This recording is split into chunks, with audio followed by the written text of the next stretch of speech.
Start हो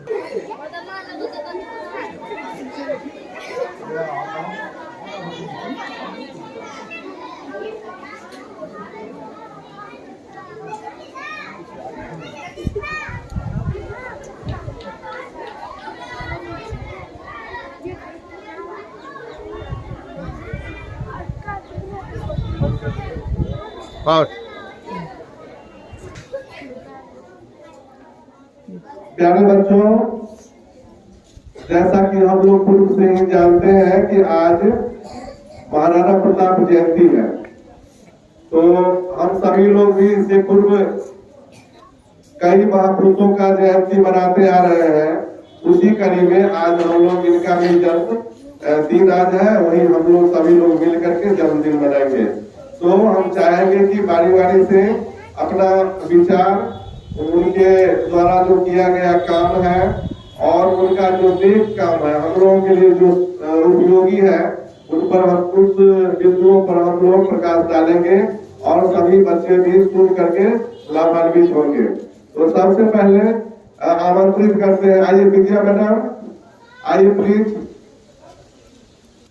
आज जी का जन्मदिन है, आप लोगों को पता है। आज महाराणा प्रताप जी का जयंती है, उनका नाम सुने होगा, उनके जन्मदिन की बहुत बहुत शुभकामनाएं। ये महाराणा प्रताप जी जो है, ये मेवाड़ मुकुट इनको कहा गया है, हिंदुआ सूरज कहा गया है, क्योंकि जिस वक्त उनका जन्म हुआ था उस वक्त मुगलों का शासन था और मुगल के शासन से हमारे देश में बहुत ही परेशानी और समस्याओं का सामना करना पड़ रहा था। तो उसी समय हमारे मेवाड़ में एक वीर योद्धा का जन्म हुआ, जिनका नाम क्या पड़ा, महाराणा प्रताप। उनका जन्म हुआ था 9 मई 1540 ईस्वी को। उनके पिता उदयपुर में राजा थे और उनका नाम था उदय प्रताप सिसोदिया, ठीक है। और उनकी माता जो थी वो भगवान श्री कृष्ण के बहुत बड़े भक्त थे और अपने पुत्र को श्री कृष्ण की रणनीति और उनके द्वारा जितने भी कार्य किए गए थे बताए थे और अपने पूर्वजों के शौर्य की गाथा बताया करते थे अपने पुत्र को।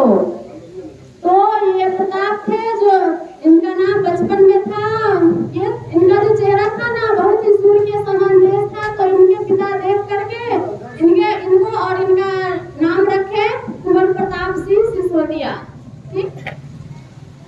और उसके बाद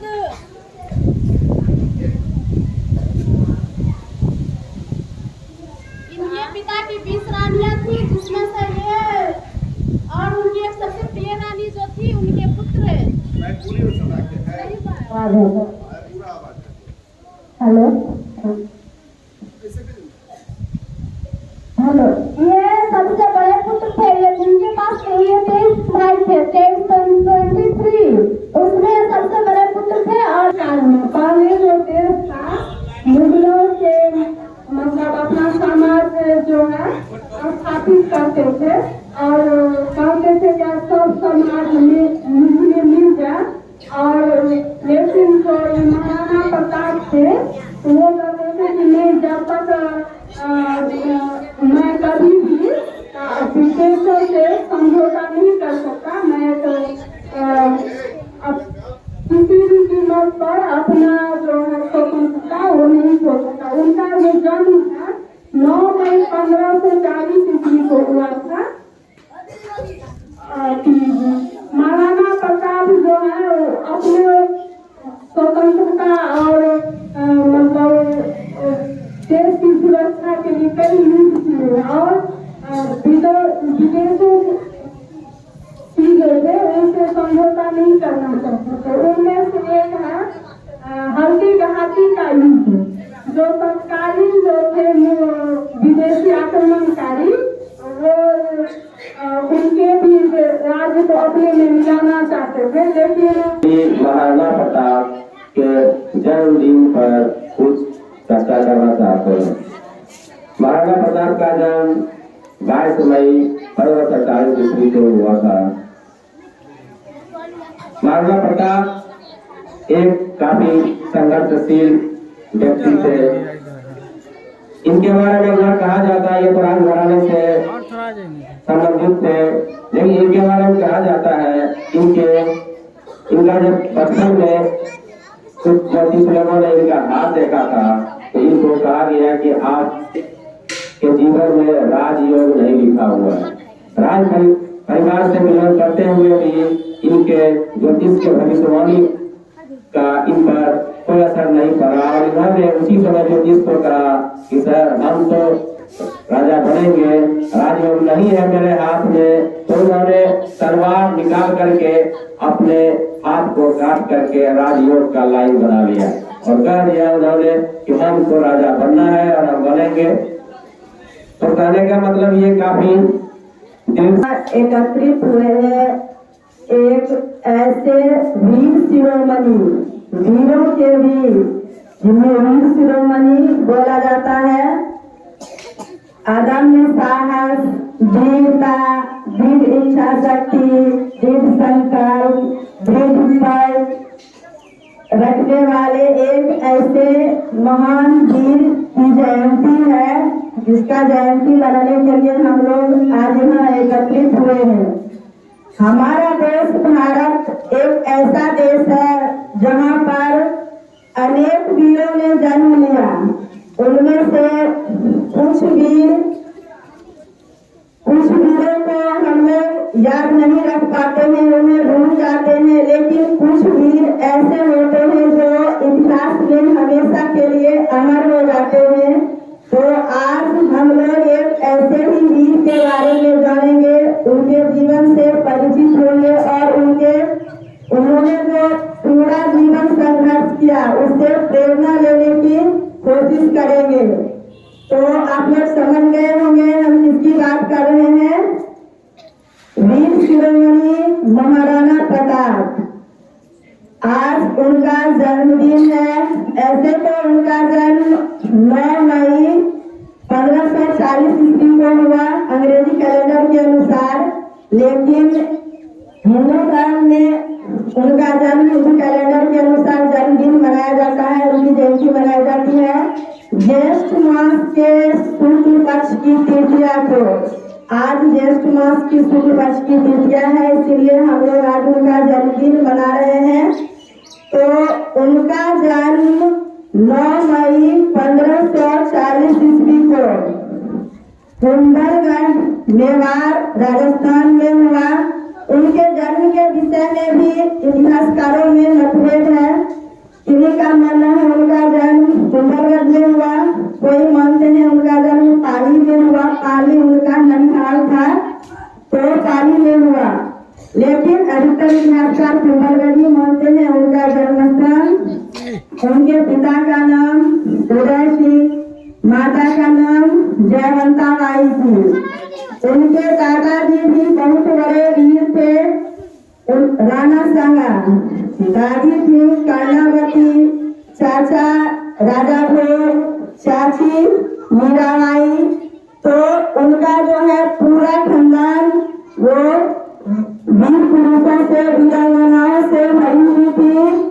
इस तरह से उनके घर में जब ये बालक महाराणा प्रताप का जन्म हुआ तो जाहिर है ये भी अपने पूर्वजों से पीछे रहने वाले नहीं थे।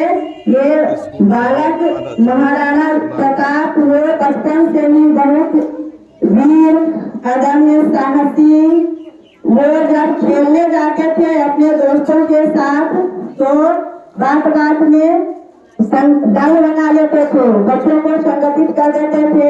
तलवार, ढाल आदि से खेलना वो बचपन से ही करते थे, जिससे उनमें एक महान शासक बनने की क्षमता शुरू से ही विकसित हो गई।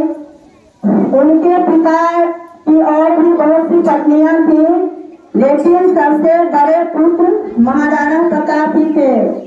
उनके पिता को अपनी छोटी रानी मीराबाई ज्यादा पसंद थी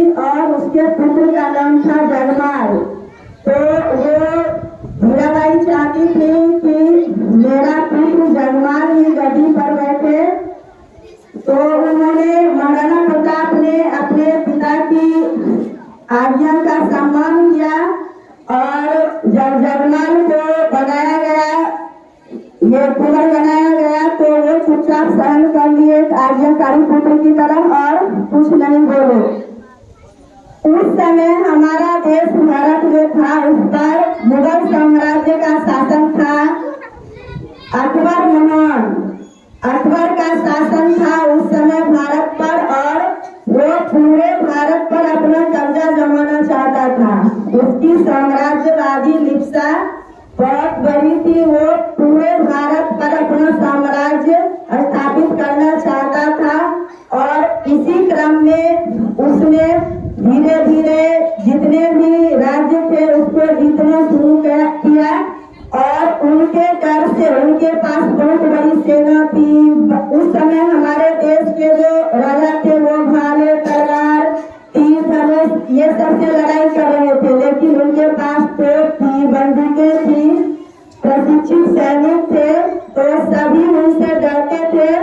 और जितने भी दूसरे राजपूत वंश के शासक थे वो डर से वो अकबर की अधीनता स्वीकार करते जा रहे थे।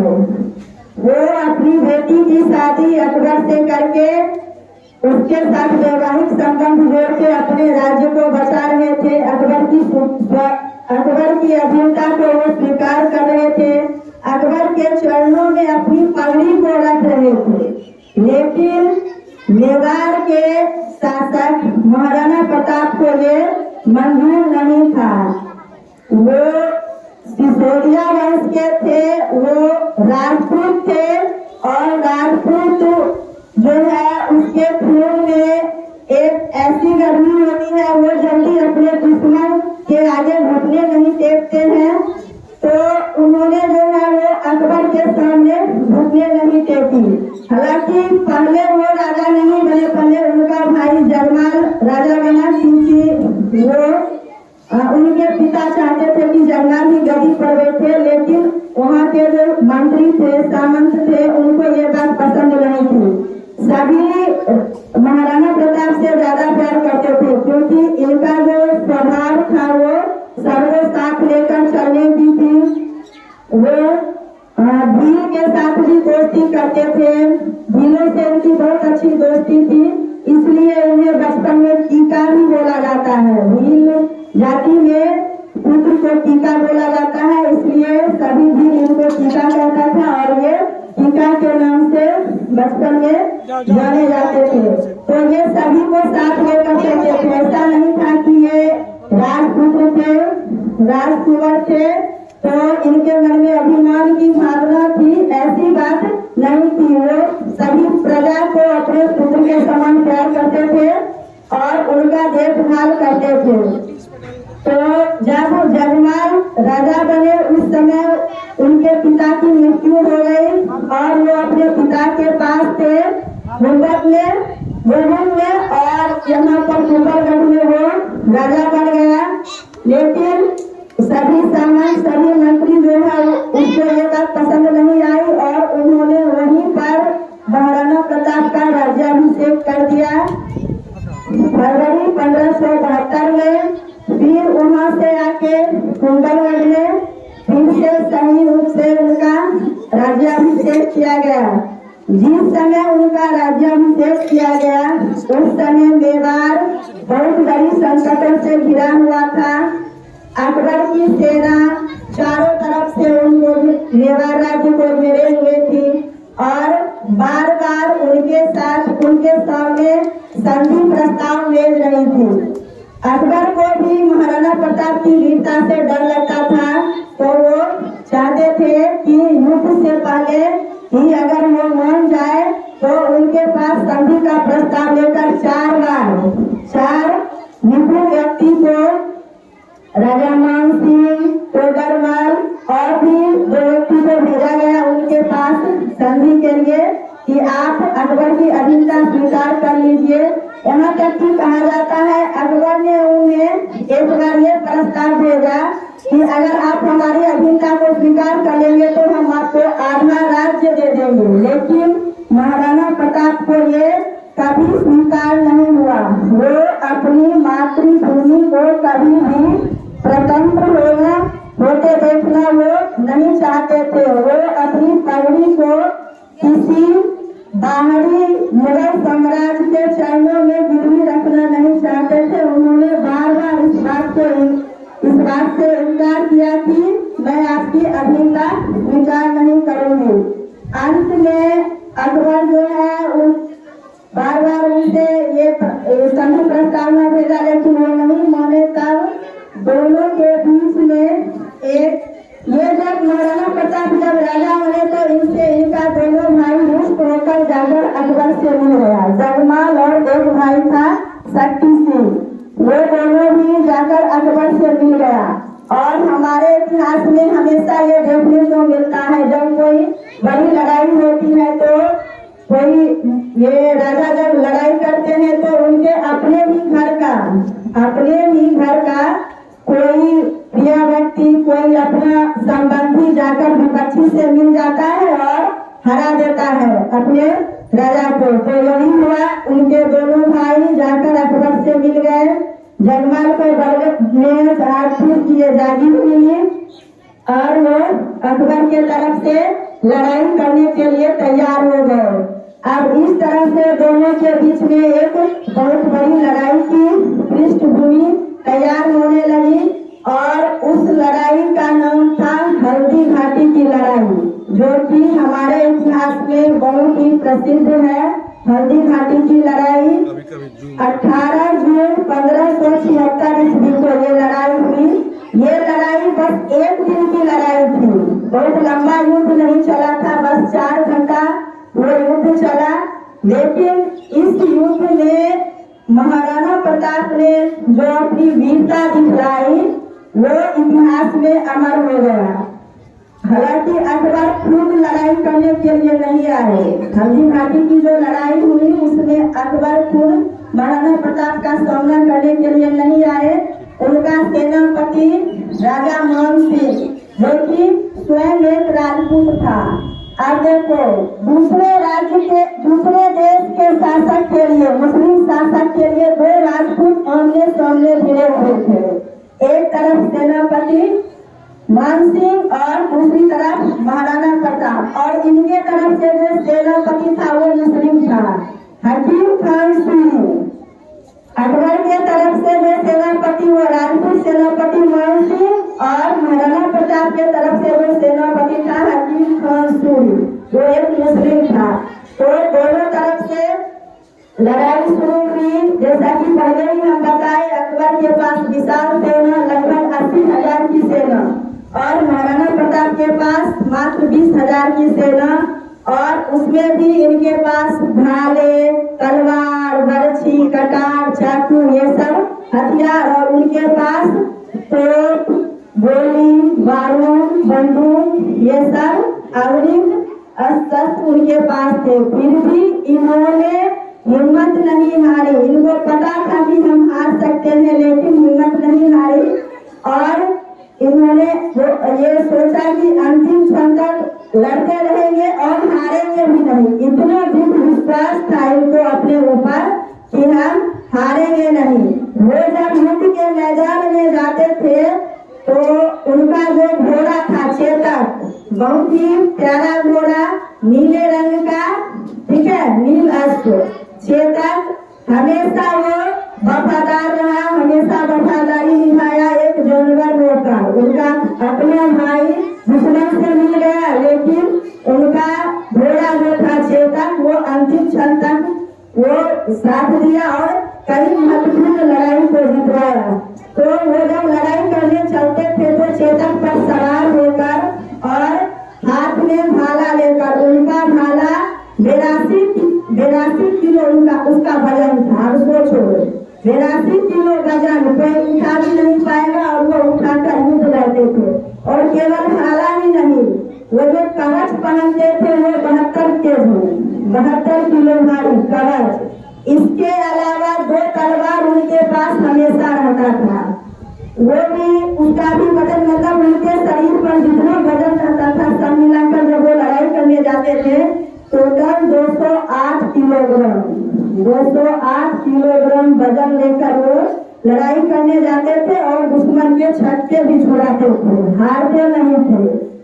और वो जब लड़ने जाते थे तो उनके पास 2 तलवार रहती थी। पता है क्यों?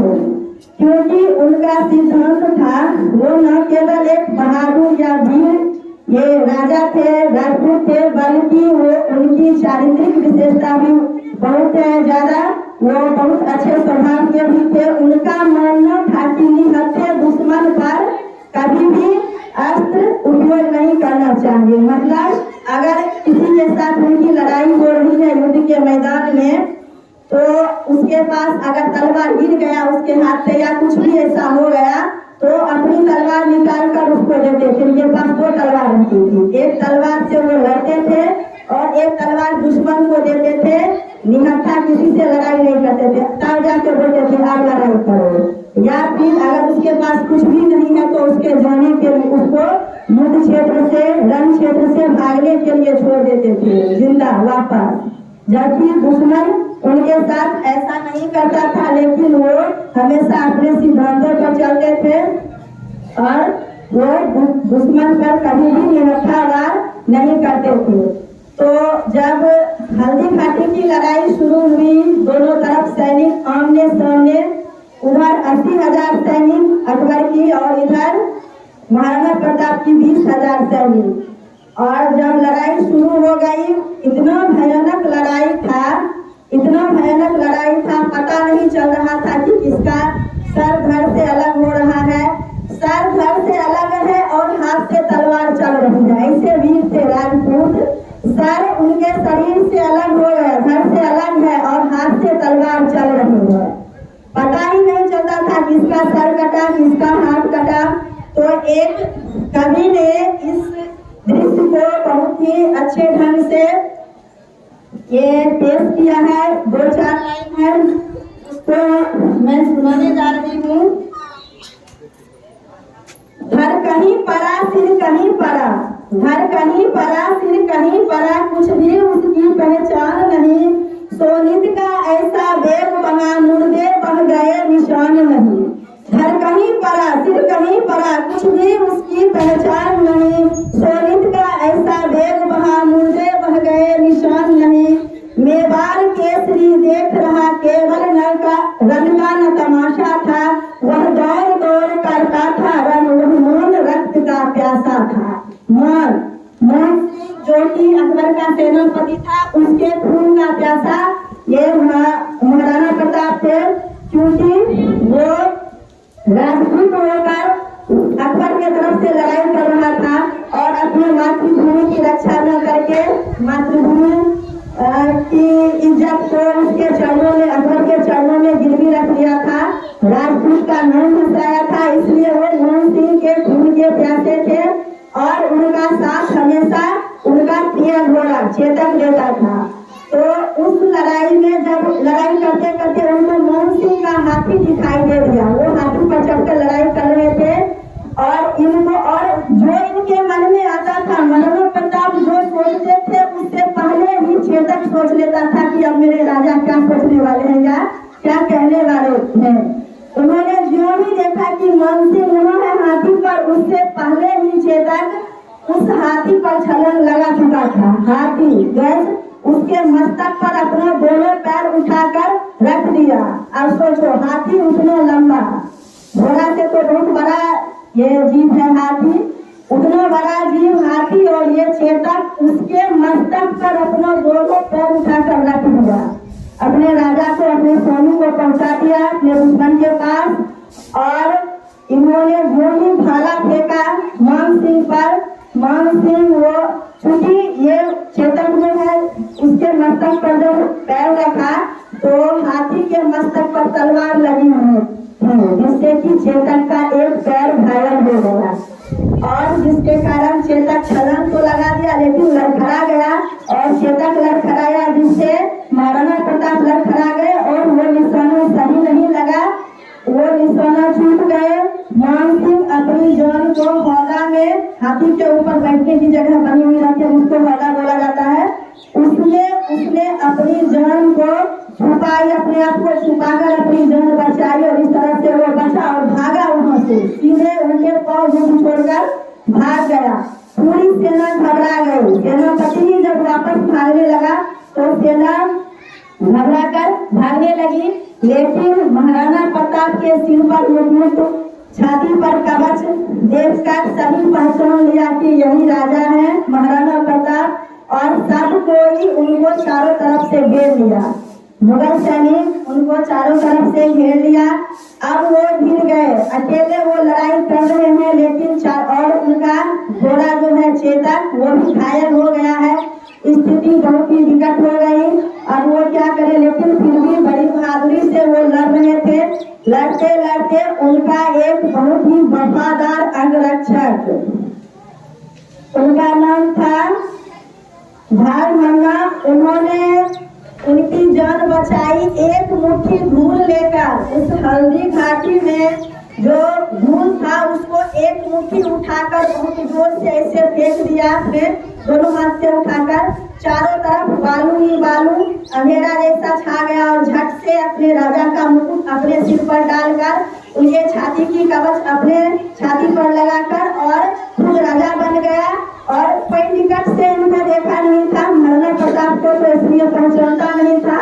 और उनका वो अंगरक्षक मान जो है वो खुद राजमुकुट पहन लिया और छाती पर कवच डाल दिया, और इस तरह से उनको बोला कि आप जल्दी से यहाँ से निकलिए, भाग जाइए, हम राजा बनकर, हम महाराणा प्रताप बनकर आपके बदले में लड़ेंगे। तो वो जाने के लिए तैयार नहीं थे, लेकिन फिर उन्होंने समझाया कि अभी आपको पूरा भविष्य देखना है, आप जिंदा रहेंगे तभी मेवाड़ को बचा पाएंगे, अपनी मातृभूमि को बचा पाएंगे। तो न चाहते हुए भी वहाँ से उनको निकलना पड़ा, और उनका वो वफादार सेवक राणा प्रताप बनकर लड़ते हुए उस युद्ध में वही शहीद हो गया, और महाराणा प्रताप वहाँ से निकलकर चल दिए। लेकिन भागने के क्रम में उनका अपना भाई शक्ति सिंह वो पहचान गया, वो तो उसका भाई था, वो पहचान गया कि वहाँ युद्ध में जो लड़ रहा है वो महाराणा प्रताप नहीं है, बल्कि महाराणा प्रताप भाग रहे हैं वहाँ से निकलकर। और उन्होंने पीछा करना शुरू किया। उनको देखकर दो और मुगल सैनिक उनका पीछा करना शुरू किया। भागते भागते सामने एक नाला आया जो कि 26 या 27 फुट गहरा था। उसको जब तक में महाराणा प्रताप सोच रहे थे कि अब क्या होगा, हम तो पकड़ा जाएंगे, पीछे से मुगल सैनिक है और आगे में इतना बड़ा नाला मतलब पहाड़ के बीच में वो जगह था, और बीच मतलब इधर भी पहाड़ और उधर भी पहाड़, बीच में 26 फुट का गैप था। इतना लंबा गैप कैसे पार करेगा। घोड़ा घायल भी था, एक पैर उसका घायल हो चुका था, लेकिन वो अपने स्वामी को सोचने का भी अवसर नहीं दिया। जब तक महाराणा प्रताप सोचे, पीछे मुड़कर देखे कि अब तो पकड़ा जाएंगे, मुगल सैनिक आ रही है, तब तक घोड़ा इस पार से उस पार इतना लंबी छलांग वो लगा दिया। लेकिन उस लंबी छलांग लगाने के क्रम में पहले से ही वो घायल था, और इतना लंबा छलांग लगाया और भी घायल हो गया, और वहीं पर उसने अपना दम तोड़ दिया। और महाराणा प्रताप उसको पकड़कर खूब रोए। वो उनका इतना प्यारा घोड़ा था, खूब रोए वहीं पर। और उस घोड़े की वफादारी को देखकर उनका भाई शक्ति सिंह, उसका भी हृदय परिवर्तन हो गया कि एक जंतु जो है अपने स्वामी के साथ इतना वफादारी किया कि अपना प्राण न्यौछावर कर दिया, लेकिन अपने मालिक को बचा लिया, अपने मालिक पर आंच नहीं आने दिया। और मैं अपना भाई होकर अपने भाई से गद्दारी करता हूँ। और उसी समय उसका हृदय परिवर्तन हुआ। उसने अपना घोड़ा देकर फिर अपने भाई की जान बचाई, महाराणा प्रताप से गले मिलकर माफी मांगी और अपना घोड़ा देकर अपने भाई की जान बचाई। अब वफादारी की बात आ रही है तो एक और उनके ये सैन्य टुकड़ी में एक और ये जानवर था जो कि वफादार था, हाथी। राम प्रसाद इसका नाम था।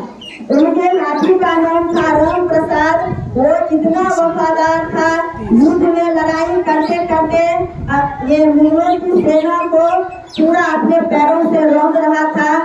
तो उसको लगा कि अब इस हाथी को पकड़ना बहुत जरूरी है, नहीं तो ये इसके कारण जो है हम हार जाएंगे। उस राम प्रसाद नामक हाथी को अकबर ने 5-6 हाथी के मदद से पकड़वाया। और अपने पास रख लिया। उसको बार बार ये सिखाया कि तुम मेरे तरफ से लड़ाई करो, लेकिन हाथी तैयार नहीं हुआ। और उसके बंदी गृह में अकबर के पास वो हाथी पड़ा रहा, खाना पीना त्याग दिया अपने मालिक के पास जाने के लिए, उसे नहीं छोड़ा गया। अंत में वो वहीं पर अकबर के पास ही अपना प्राण त्याग दिया, लेकिन अपने मालिक से गद्देदारी नहीं की। और यहाँ पर सभी ये अपना भाई जगमाल, शक्ति या फिर और भी जो राजपूत थे वो अपने देश से गद्दारी कर रहे थे और मुगल से जाकर मिल रहे थे। और यहाँ ये दो जानवर अपनी वफादारी का मिसाल पेश कर रहा था, चेतक और राम प्रसाद। उसके बाद फिर जब वो लड़ाई ये घोड़ा को लेकर वहाँ से भागे तो बहुत दिनों तक उनको जंगल में रहना पड़ा। अपना जीवन जंगल में ये पहाड़ियों के बीच बिताए, अरावली पर्वत पे। और वहाँ पर उनके पास क्योंकि अब उनके बहुत सारे मेवाड़ के बहुत सारे हिस्सा पर कब्जा हो गया था मुगल का, तो वहीं पर वो तत्कालीन ये राजधानी बनाकर वहाँ पर रहने लगे। लेकिन उनके पास अब संसाधन की कमी हो गई, राजा तो अब वो रहे नहीं, लेकिन फिर भी उन्होंने झुकना स्वीकार नहीं किया। घास की रोटी खाकर उस जंगल में जब वो रहते थे, उस पहाड़ी में वो रहते थे, तो सारी सुख सुविधाओं की कमी थी, सेना के संचालन के लिए धन की कमी थी, लेकिन उन्होंने हार नहीं मानी और वो घास की रोटी खाकर अपना जीवन व्यतीत किया। और उन्होंने एक प्रतिज्ञा की, जब तक अपनी मातृभूमि मेवाड़ को फिर से मुगलों के चंगुल से आजाद नहीं करा लूंगा, तब तक मैं ये सोने चांदी के थाल में खाना नहीं खाऊंगा, अच्छा भोजन ग्रहण नहीं करूंगा और यहाँ पत्थर पर ही सोऊंगा। और उस समय उनका जो बचपन का साथी था भीम जाति, उसका मदद किया। फिर से एक सेना तैयार किया गया और दानवीर भोमो शाह, जिन्होंने 25-26 लाख रुपये की आर्थिक मदद की उनको, और फिर से सेना का संगठन उन्होंने किया। और इस बीच में अकबर ने महाराणा प्रताप को पकड़ने के लिए 5-6 बार प्रयास किया। हर प्रयास में उसको असफलता हाथ लगी, वो परेशान हो गया। नींद में भी उनको महाराणा प्रताप नजर आता था कि कैसे पकड़े। एक ही उनके मन में सवाल कि इसको कैसे पराजित करें, कैसे इसको अपने कदमों पर झुकाए, लेकिन ऐसा हो नहीं रहा था। 5-6 बार प्रयास करने के बाद उनका ध्यान फिर दूसरे तरफ बिहार बंगाल के तरफ गया। वो उधर युद्ध में व्यस्त हो गए अकबर, और इधर ध्यान देना कम किया। इसी मौके का फायदा उठाकर उन्होंने फिर से अपनी सेना संगठित की और धीरे धीरे जो है मुगल सेना को पराजित करके अपने मेवाड़ राज्य के सभी भाग को जो अकबर के कब्जे में चला गया था उसको आजाद कराया। और इस तरह से उन्होंने अपनी मातृभूमि को गिरवी नहीं, ये दूसरे के चरणों में गिरवी नहीं रखा। उन्होंने अपनी मातृभूमि को स्वतंत्र करा लिया, झुकने नहीं दिया। एक बार एक घटना की चर्चा है कि अमेरिका के राष्ट्रपति अब्राहम लिंकन जब वो भारत आने वाले थे तो उन्होंने अपनी मां से पूछा कि मैं भारत जा रहा हूँ, वहाँ से क्या लेकर आऊंगा आपके लिए। तो उनकी मां ने कहा कि बेटा जब तुम भारत जाओगे तो मेवाड़ जरूर जाना और मेवाड़ से एक चुटकी मिट्टी लेकर आना। मैं उस मिट्टी को अपने माथे पर लगाना चाहती हूँ जिस मिट्टी पर वो महाराणा प्रताप जैसे वीर का पैर पड़ा हो, जिस मिट्टी पर जिन्होंने अपना पूरा जीवन अपनी मातृभूमि की रक्षा के लिए न्यौछावर कर दिया। वो भी चाहते थे दूसरे राजपूत राजाओं के तरह अकबर की अधीनता स्वीकार करके सुख सुविधा से जी सकते थे, रह सकते थे एक राजा की तरह, लेकिन उन्होंने घास की रोटी खाना पसंद किया, लेकिन अकबर की अधीनता स्वीकार नहीं की। तो ऐसे वीरों की जन्मभूमि मेवाड़ की मिट्टी में अपने माथे पर लगाना चाहती हूँ। अब्राहम लिंकन की मां ने जब सोचो कितने बड़े महापुरुष थे। अपने देश में तो उनको वो सम्मान मिला ही, दूसरे देश के लोग भी उनकी वीरता को सलाम करते हैं, अपने माथे पर लगाना चाहते हैं। तो उसके बाद में उन्होंने अपने ये मेवाड़ को अपने कब्जे में ले लिया और फिर से वो मेवाड़ के राजा बन गए। और उन्होंने उसके बाद अपने राज्य का ये विकास करना शुरू किया। पहले भी हम तुमको बताए कि वो बहुत ही अच्छे स्वभाव के थे, अपने प्रजा का बहुत ख्याल रखते थे और स्त्री का बहुत सम्मान करते थे। युद्ध में जब बहुत बार उन्होंने अकबर से युद्ध लड़ा तो कभी कभी ऐसा होता था कि अकबर के खेमे में जब वो आक्रमण करते थे तो वहाँ की महिलाएं और बच्चे पकड़ा जाती थी, तो बंदी बनाकर उनके सामने लाया जाता था। लेकिन वो अपने पुत्र को बहुत डरते थे कि स्त्री और बच्चे को तुम क्यों लेकर आए, स्वसम्मान भी उनको वापस देते थे।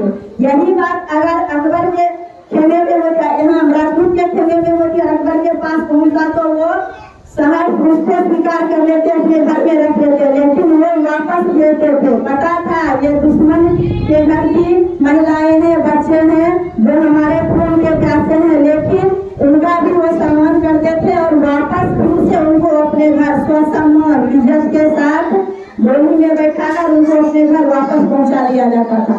तो वो स्वभाव से भी बहुत ही अच्छे इंसान थे, प्रजा की देखभाल करने वाले और वीर तो वो थे ही। पूरी जीवन जो है उन्होंने अपनी मातृभूमि के लिए ये संघर्ष किया।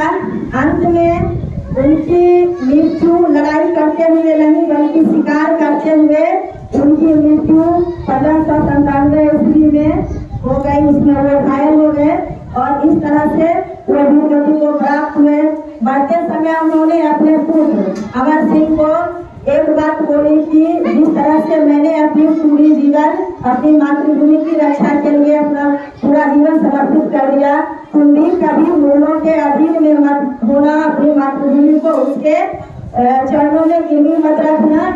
लेकिन उस समय तो उनके पुत्र ने हाँ कर दिया, लेकिन बाद में उनका पुत्र ये अकबर के पुत्र जहांगीर के ये उसमें मतलब उसकी अधीनता स्वीकार कर ली और जिन्होंने अपना पूरा जीवन उस मेवाड़ को बचाने के लिए लगाया, उनका पुत्र उस मेवाड़ को अकबर को दे दिया, उसकी अधीनता बाद में स्वीकार कर ली 1614 ईस्वी में। तो इस तरह से आज हम लोग एक ऐसे महापुरुष की जयंती मना रहे हैं जो कि हमें अपने जीवन में कभी हार न मानने की प्रेरणा देती है, अपनी मातृभूमि की रक्षा करने की प्रेरणा देती है। तो उनके एक बार फिर से उनकी जयंती की शुभकामनाएं देते हुए एक कविता के माध्यम से मैं उनके जीवन को फिर से और उस हल्दी घाटी की युद्ध को फिर से जीवंत करना चाहती हूँ।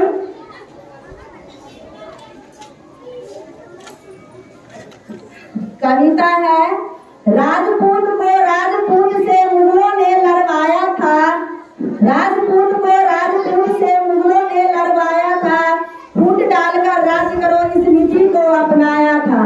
जितने भी राजे रजवाड़े भोगी और विलासी थे वे सब मुगलों के अभिनंदन के अभिलाषी थे। कुछ रजवाड़ों की पगड़ी पर फैली काली स्याही थी, जिसने मुगल शासकों संग अपनी बेटी ब्याही थी। राजस्थान में मोटी पर जब स्वाभिमान का क्षरण हुआ, ऐसे भीषण कालखंड में महाराणा का अवतरण हुआ। उसकी रग-रग में बप्पा रावल का सैनिक रहता था, स्वाभिमान से समझौता वो एक घड़ी न सहता था। सूर्य वंश का सूर्य उसे मेवाड़ी जंजर कहता था, मातृभूमि की रक्षा हेतु जो मरने को तत्पर रहता था। अपनी पत्नी का सौदा जो अकबर से न कर पाया, स्वाभिमान रक्षा हेतु जिसने शीश कटना सिखलाया। अपने तन को शौर्य पराक्रम के मूर्त में डाला था और जयवंता की कोख को उसने धन्य धन्य कर डाला था। उसकी शौर्य कथाएं सुनकर अकबर भी घबराया था, कूटनीति से उसे निमंत्रण बार बार भिजवाया था। पर महाराणा की दूरदृष्टि और संबल बड़ा निराला था, जिसके बल पर महायुद्ध को कई दिनों तक टाला था। तभी एक जय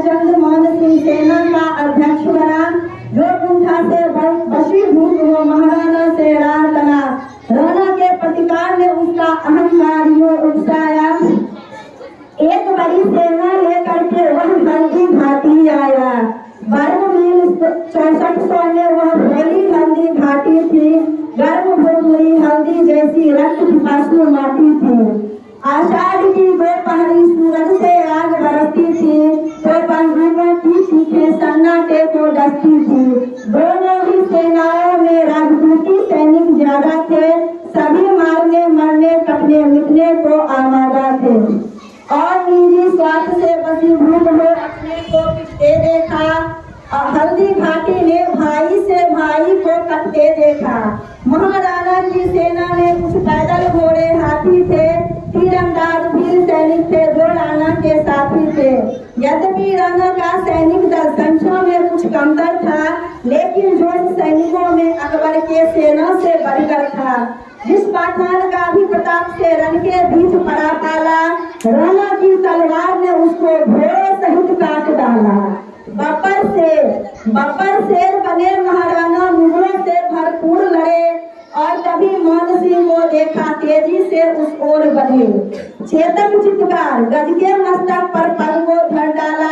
महाराणा ने मान सिंह पर साध दिया अपना भाला।